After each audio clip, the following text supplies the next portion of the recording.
Hola, ¿qué tal? Bienvenidas y bienvenidos al aire, una nueva edición de Impacto Económico aquí en la pantalla de Telesur. Les saluda Luis de Jesús. De inmediato les invito a revisar titulares. La deuda pública en Honduras crece a ritmo galopante. Pese a los buenos pronósticos de la CEPAL, expertos afirman que la deuda en la nación centroamericana podría alcanzar el 50% de su PIB. En nuestra arista económica de hoy hablamos de Finlandia y su proyecto económico basado en programas sociales, ventajas y desventajas. En breve analizamos. Y en Economía 360 le contamos que Camboya y Tailandia unen aún más sus fronteras con la puesta en marcha de un ambicioso proyecto de ferrocarril. El sistema de transporte reducirá tiempos de viaje entre ambas naciones y espera también mejorar el comercio bilateral.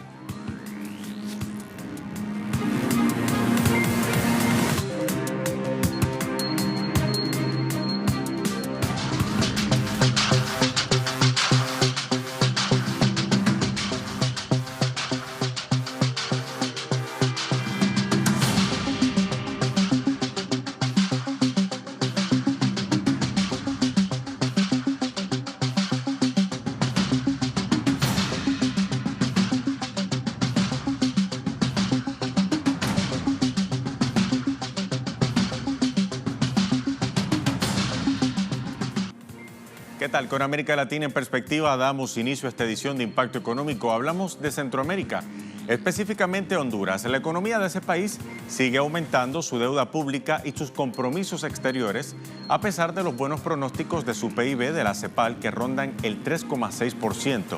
El Banco Central de Honduras informó que la deuda pública del país creció de enero a febrero en 5,3% con relación al mismo periodo del año pasado.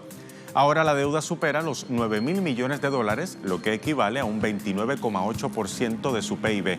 El 92% de la deuda se contrató a mediano y largo plazo y el 8% a corto plazo. Del monto total, el 81,5% corresponde a compromisos de deuda externa. La deuda privada en febrero ascendió a 1.668 millones de dólares con un alza del 21,5%. Economistas de la Red Latinoamericana por Justicia Económica y Social calculan que la deuda hondureña podría ascender a casi el 50% de su PIB y advierten además los riesgos que representa la misma para el gobierno y también para los ciudadanos.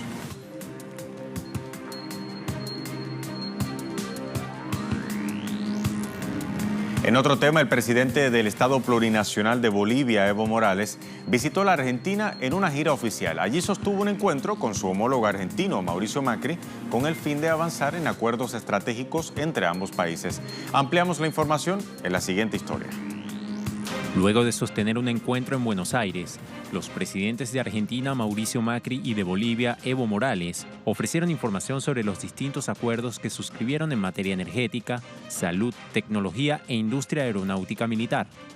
Hemos empezado a adquirir la tecnología argentina, carros, camiones para el ejército, ambulancias. Con el hermano presidente hemos acordado, por ejemplo, construir 3 hospitales para medicina nuclear, todo con tecnología argentina. Y tenemos la obligación de cómo buscar esa transferencia de tecnología como sudamericanos, como latinoamericanos. Hermanos, la prensa tiene que saber, nosotros por primera vez en nuestra historia hemos empezado con la industrialización de nuestros recursos naturales. Y cuando queremos adquirir tecnología, la mayoría vienen de Europa o de Asia o de Norteamérica, muy poco de Brasil y muy poco de Argentina. Tenemos la obligación de cómo liberarnos en la parte tecnológica como sudamericanos. El mandatario boliviano agregó que la Empresa Nacional de Electricidad está autorizada para operar en el sistema eléctrico argentino, una vez quede concluido el tendido eléctrico hasta ese país entre Tartagal y Yacuiba.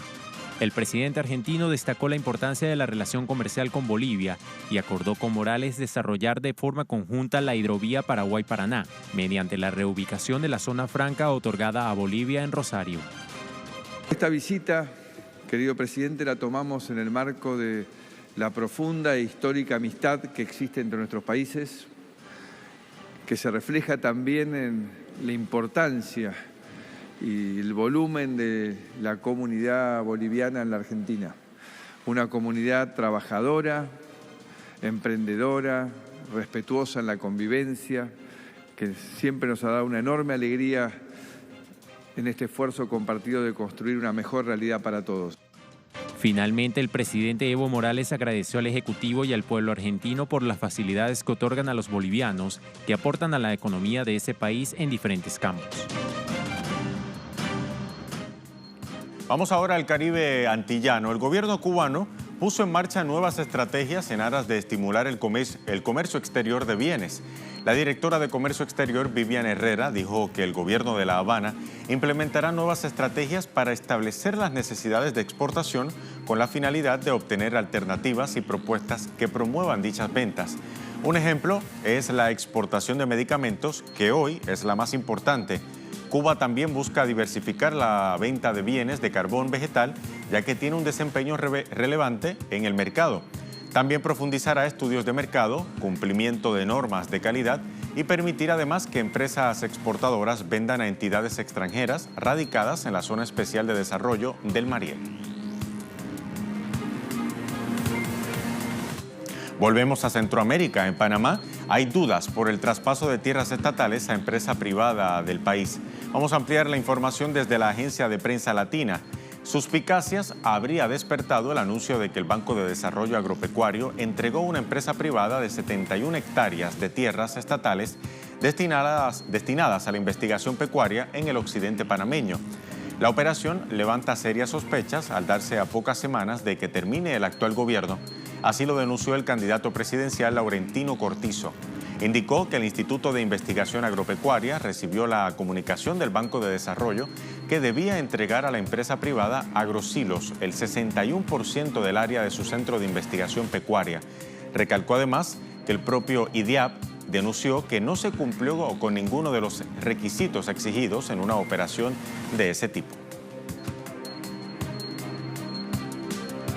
Y mire, la jefa de misión en el Fondo Monetario Internacional para Ecuador, Ana Ivanova, ofreció este lunes detalles sobre el cronograma de revisión económico pautado con el gobierno de Quito, luego que el presidente, como recordarán, Lenín Moreno, solicitara un préstamo al organismo financiero. La funcionaria adelantó que en la primera revisión del FMI para mayo se acordó conversar sobre el programa cada 3 meses para asegurar su avance. Se evaluará si hasta fines de marzo se llegó a las metas cuantitativas y se incluirán metas fiscales sobre reservas nacionales y de gasto social. Para fines de este mes se tiene prevista la publicación del plan del gobierno sobre la reforma del sistema presupuestario, que equivale a una reforma de la gestión de las finanzas públicas. El FMI también espera una reforma del Banco Central de Ecuador para que, según sus palabras, sea más autónomo y pide también mayores compromisos de transparencia al gobierno sobre el nivel de deuda.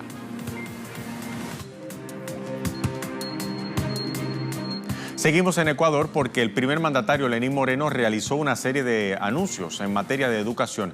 Vamos a revisar para ello el medio local El Comercio. El presidente ecuatoriano anunció que los uniformes y el desayuno escolar llegarán únicamente a estudiantes que más lo necesiten. Lo dijo durante la apertura del año lectivo de la región Costa e Insular. Moreno explicó que la entrega de uniformes y alimentos se hará luego de un estudio responsable de las condiciones educativas y sociales de los alumnos. Ratificó que los libros serán entregados a todos sin excepción y pidió a los maestros y autoridades velar porque los textos lleguen a las manos de los estudiantes.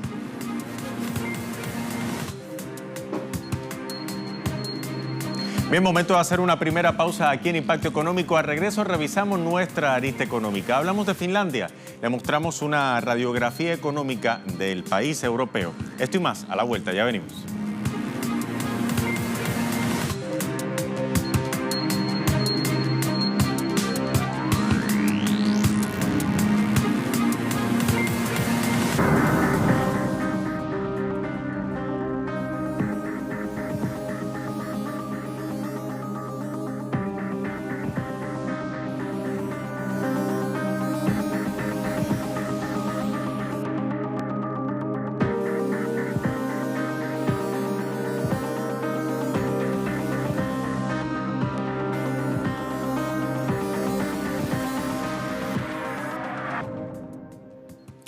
Bien, de vuelta en Impacto Económico, momento de abrir nuestro expediente económico de hoy.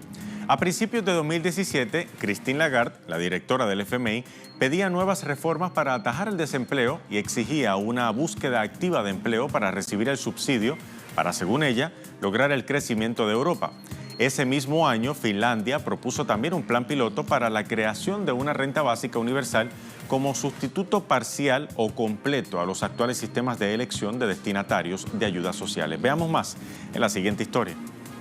Finlandia tiene una población de 5,5 millones de habitantes. La jornada laboral es de 38 horas semanales. Al cierre de 2016, la tasa de empleo se ubicó en 8,7%, una de las más bajas de Europa, pero que afecta sobre todo a las personas de menor formación académica. No hay un salario mínimo establecido. Se negocia entre sindicatos y empresarios. Sin embargo, el salario medio para 2015, según datos macro, se ubicó en 43.000 euros brutos anuales, monto superior a la media de la Unión Europea. El nivel de presión fiscal es uno de los más elevados del bloque comunitario. El 49% del salario de un trabajador finlandés va destinado al pago de impuestos, según el informe del Foro Económico Mundial. El primer ministro, Juha Sipilä, se ha comprometido a reducir la creciente brecha en la sostenibilidad de las finanzas públicas finlandesas. Para ello ha dispuesto un programa de reformas que incluye un plan experimental. El pago mensual de 560 euros, la cantidad mínima de prestación por desempleo y subsidios que otorga la Seguridad Social. Esto a un grupo de personas sin importar sus ingresos, patrimonio o estatus de empleo. Desde enero de 2017, el país se ha convertido en el primer socio de la Unión Europea en poner en práctica una medida que hasta el momento solo se había ensayado a nivel local o regional. De todas las personas que estaban recibiendo subsidios de desempleo en noviembre de 2016, el Kela, Instituto de la Seguridad Social Nacional finlandés, seleccionó de forma aleatoria, sin ningún otro criterio, 2.000 personas de entre 25 y 58 años para llevar a cabo el experimento. Los elegidos reciben desde entonces y hasta este 2019 una renta básica libre de impuestos. El gobierno no examinará a dónde han ido a parar los 560 euros entregados, ni facturas, ni recibos, ni exámenes. Si empiezan a trabajar o superan la cantidad máxima de ayudas públicas, continuarán percibiendo la renta básica, pero verán reducidas otras prestaciones por desempleo como los subsidios para la crianza de los hijos y para la vivienda. Solo dejarán de recibir los 560 euros los que en este lapso de 2 años se incorporen al servicio militar obligatorio, se jubilen o se muden al extranjero. Los responsables del Kela calculan que el experimento tendrá un coste total para las arcas públicas de unos 20 millones de euros. Otros argumentan que será de unos 7,5 millones, ya que buena parte de la renta básica se sufragará con las prestaciones que dejen de abonarse. Ahora bien, el objetivo del gobierno finlandés es poner a prueba la viabilidad del proyecto en un mundo en el que el trabajo, sobre todo el estable y a jornada completa, es cada vez más un bien escaso debido a la mecanización y la digitalización. Veamos. El sistema más habitual de prestaciones por desempleo es el que entrega al parado una cantidad mensual ligada a lo que cotizó cuando trabajaba durante un periodo de tiempo determinado. Los gobiernos establecen además una serie de requisitos previos para poder acceder a ese dinero y unas condiciones que se han de cumplir para seguir percibiéndolo. Para muchos, el incentivo lleva al trabajador a volver al mercado laboral por la certeza de que esa ayuda es limitada. Lo que quiere el Kela es entregar de forma incondicional una cantidad de dinero a esos desempleados. Una cantidad mucho menor que el sueldo medio de Finlandia, que ronda los 36.500 euros, y ver cómo reaccionan los seleccionados. El Kela quiere acabar con el círculo vicioso en el que caen muchos desempleados que rechazan los trabajos a los que pueden optar con mayor facilidad porque tras los impuestos les queda menos que la prestación por desempleo.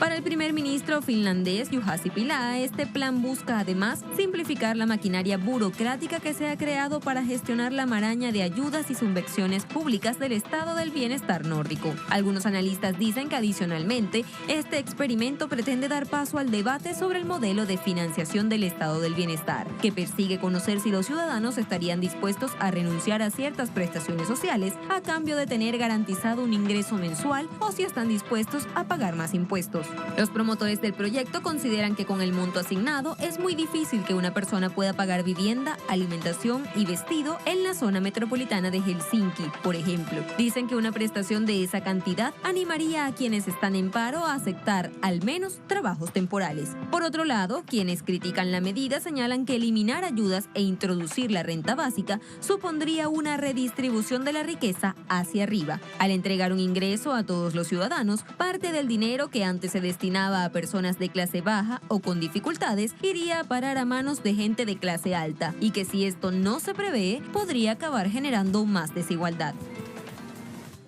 Y bien, de este experimento ya se tienen resultados preliminares. El pasado 8 de febrero, para que usted tenga una idea, el Kela reveló datos relativos exclusivamente al primer año.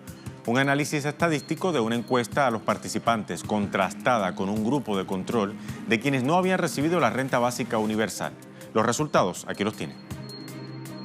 Diferencia estadísticamente significativa entre los receptores de renta básica universal y los de subsidio de desempleo en la búsqueda de empleo. Esto quiere decir que la condicionalidad de las prestaciones no está avalada. No parece que aporte nada en sí mismo como elemento inamovible del sistema de bienestar. Incluso los receptores de la renta básica universal tenían medio día más de empleo en el mercado laboral que el grupo de control. Donde los resultados sí fueron estadísticamente significativos fue en los datos de la encuesta que quería medir la sensación de bienestar de las personas. Los receptores de renta básica universal experimentaron significativamente menos problemas de salud, estrés y capacidad de concentración que el grupo de control. Tenían además mucha más confianza en su propio futuro, en las perspectivas sobre el futuro de su empleo, en la confianza de poder abrir un negocio propio y su capacidad para influir en los problemas sociales. Los sujetos participantes en el programa piloto además expresaron mucha más confianza que el grupo de control en sus políticos y en sus instituciones. En general, los beneficiarios de la renta básica universal tenían una visión claramente más positiva de este pago que el grupo de control. Así lo subraya el informe del Kela. Los informes detallados se presentarán durante este año y el que viene en diferentes momentos. Bien, con esto hacemos una segunda pausa aquí en Impacto Económico. Al regreso revisamos Economía 360, tenemos información de Camboya y Tailandia y mucho más. Quédese con nosotros, ya venimos.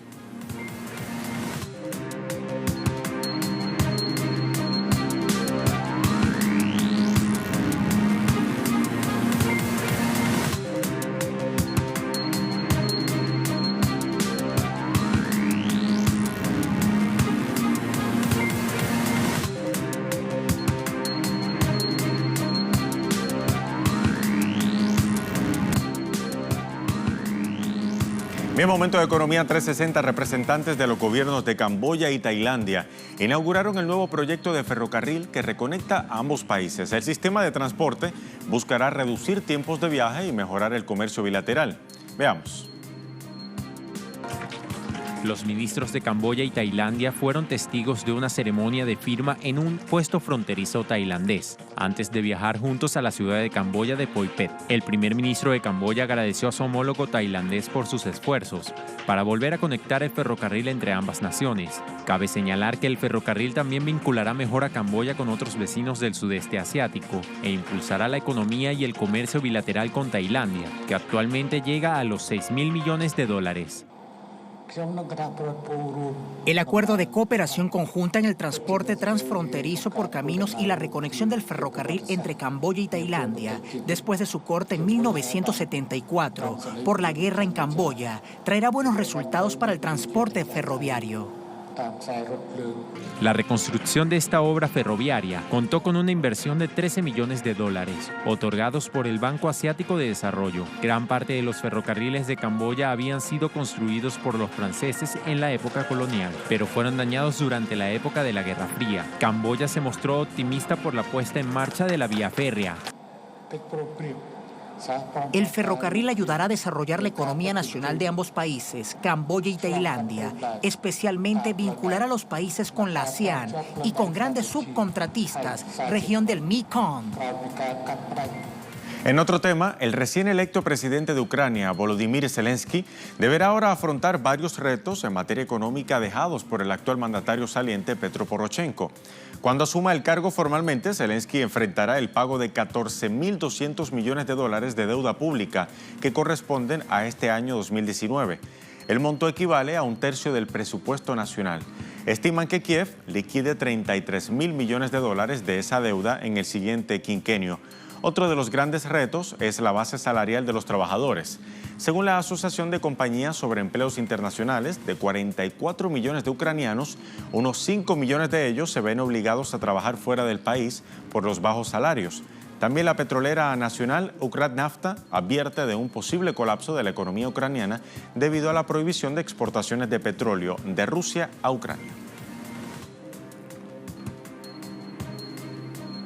El gobierno de Estados Unidos avanza en la aplicación de medidas unilaterales contra Irán y el mercado energético vinculado al petróleo.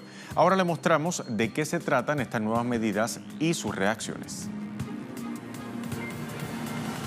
El presidente de Estados Unidos, Donald Trump, anunció que no habrá más exenciones para ningún país que adquiera crudo iraní, una vez que las actuales expiren el próximo 2 de mayo.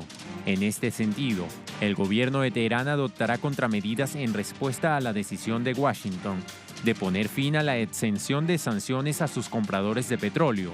Igualmente, el gobierno iraní afirma que la decisión de Trump no tiene ningún valor y ya se encuentra en contacto con sus socios y vecinos europeos. Frente a este escenario, el gobierno de Turquía rechazó la medida estadounidense de no renovar las exenciones.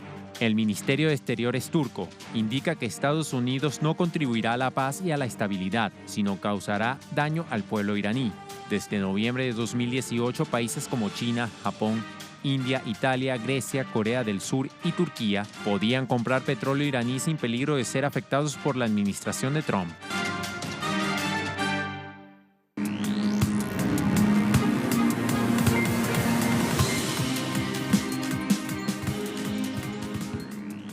Bien, momento de revisar ahora los indicadores del precio del crudo al cierre de la jornada de este lunes, cuando apenas iniciamos la semana laboral. Iniciamos como de costumbre con el barril de petróleo intermedio de Texas. El WTI marca hoy $65,70, subiendo 2,70%. Revisamos entonces el barril del Brent de referencia en Europa, se ubica en $74, al alza también con 2,82%, se encuentra bastante alto, está subiendo bastante, debo decir. Y el crudo venezolano se ubica hoy en 441,75 yuanes, también subió 15,74 yuanes con respecto a la jornada anterior. Con esto llegamos al final de esta edición de Impacto Económico, como siempre con la invitación de que nos siga en redes sociales, en Twitter, @TelesurTV, @LuisTelesur. Hasta la próxima.